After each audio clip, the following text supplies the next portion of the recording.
السلام علیکم دوستانو او د ویډیو کې مونږه کنورسیشن یا گفتگو به وایو یا ورته ویلی شو چې سوال او جواب کنورسیشن خبرې اترې گفتگو.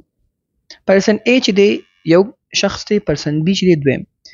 دا A چې دی سړی او B ښځه. هاي سلام ایکسکیوز می بخښنه کوه او بخښه. اکثره چې یو ځای ته لاړ شي او د چا توجه ځان ته راړې مخې تا ته پام نه وي ته ورته وایې ایکسکیوز می excuse me وبخښه. is this seat taken is this seat taken آیا دا سیټ اخیستل شوی؟ مثال یو ځای کې ناست یا ورته وایي څنګه سر سیټ خالی ته ته هم ویلی شي is this seat taken یعنی ملګری خو دې په دې نشته دلته یا دا سیټ اوزګار دی که نه.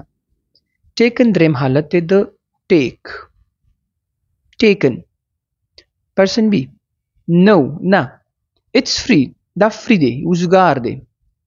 Please sit down. Please مهرباني وکړه sit down کینه.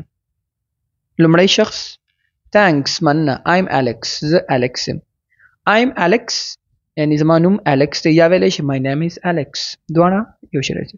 person B nice to meet you nice to meet you هغه وخت موږ استعمالو چې کله ته چاته وایي خوشحاله شوم تا سره ملاقات وشو. nice to meet you Alex I'm Sarah زه Sarah یم.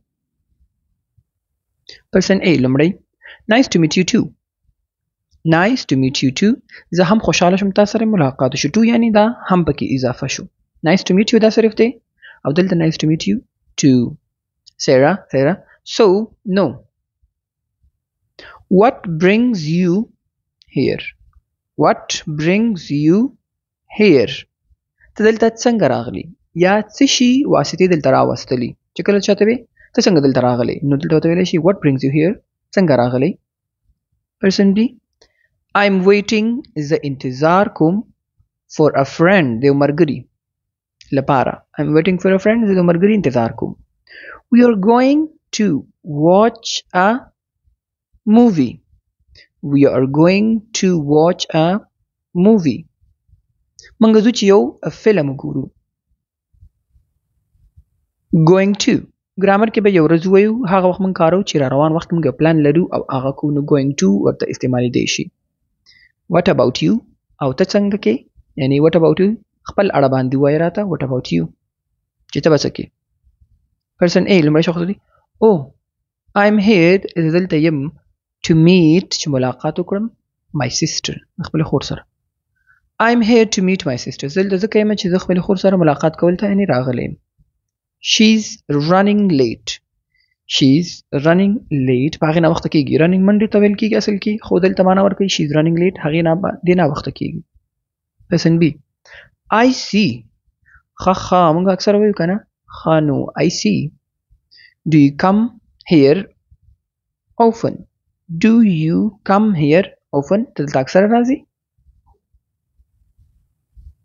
person A not really څه خاص نه just sometimes صرف بعضې وخت کې کله ناکله موږ ویلی شو sometimes کله ناکله یا بعضې وخت کې. what about you خپل اړه باندې راته ستا څه حساب دی. person B ورته څه وایي same همدغه شانتي دا ورته وایي چې sometimes دلته راځم او ته څنګه یې دلته هغه م ورته وایي same همدغه شانتي یعنې زم همداسې.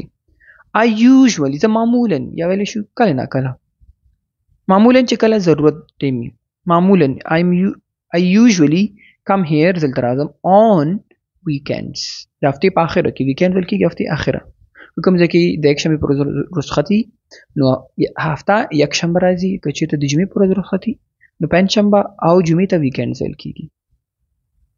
person A cool هم یعنی ښه. well no it was nice talking to you it was nice talking to you خوشحاله شم تا سره مې خبرې وشو. دا د جملې په آخره کې استعمالیږي د گفتگو چې چاته ته وایې خوشحاله شم تا سره ملاقات وشو تا سره مې خبرې وشي. it was nice talking to you. person B you too تا سره هم. Alex have a nice day ښه ورځ ولري. person A څه وایي you too ته هم دا you too دې لپاره استعمالیږي چا ورته have a nice day دا ورته you too ته هم ښه ورځ یعنې ولري. دلته ورته ویلي it was nice talking to you دا ورته you too یعنې تا سره هم خوشحاله شوم لنډه کې ورته ویلي دي. Sarah یو ټو سیرا بای. بای نور ګډ بای یعنی د خدای پامان. دا وو شارټ کنورسیشن وړه گفتگو کوم چې لږ ډیټیل سره معنا کړله.